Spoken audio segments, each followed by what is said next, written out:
दो किनारे के लास्ट एपिसोड के बारे में बात करेंगे, जो बहुत ही ज़्यादा इंटरेस्टिंग पॉइंट पर पहुंच चुका है। दुरेश्वर अब शहीर को जेल में भेज देती है और कहती है कि शहीर, तुम्हारी जगह मेरे दिल में नहीं, बल्कि यही असल जगह है कि तुम जेल में रहो।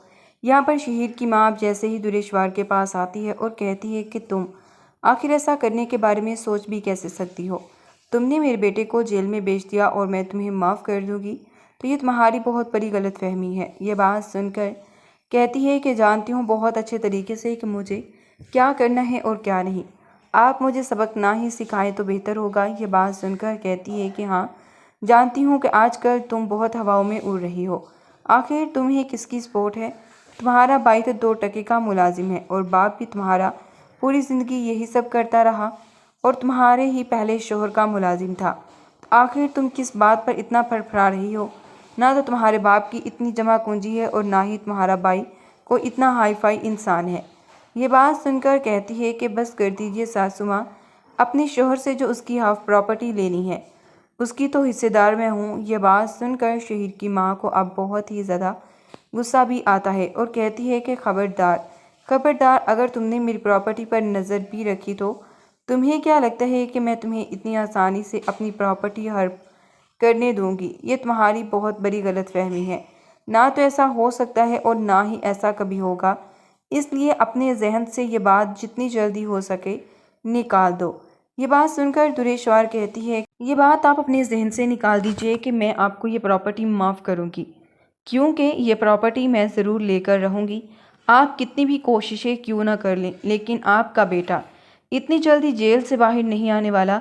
अटेम्प्ट टू मर्डर के केस में वो अंदर गया है और फिर अपनी बीवी को एक ऐसी जगह पर छोड़कर आना जहां पर कोई भी नहीं बसता, एक वीरान सी बस्ती में।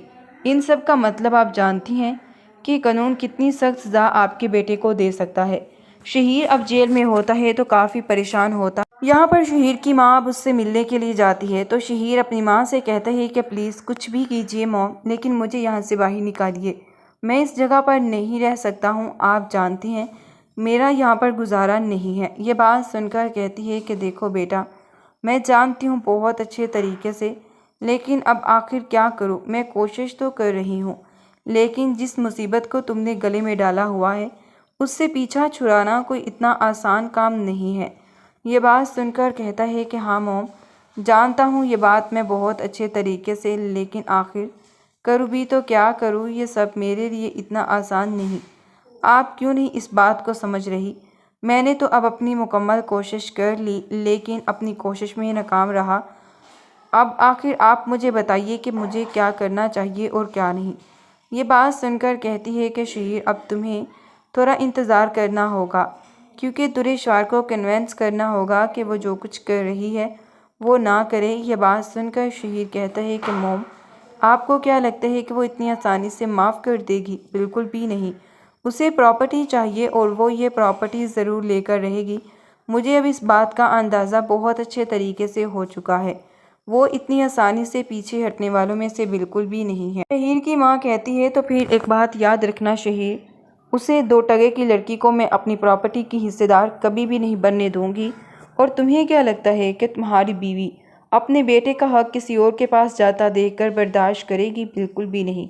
और आजकल तो वो वैसे भी अपने बाप के घर पहुंच गई है, न जाने उसकी भी अब क्या डिमांड होगी। ये बात याद रखना, वो भी इतनी आसानी से वापस तो आने वाली नहीं है। इस बात का अंदाज़ा अब मुझे बहुत अच्छे तरीके से हो चुका है।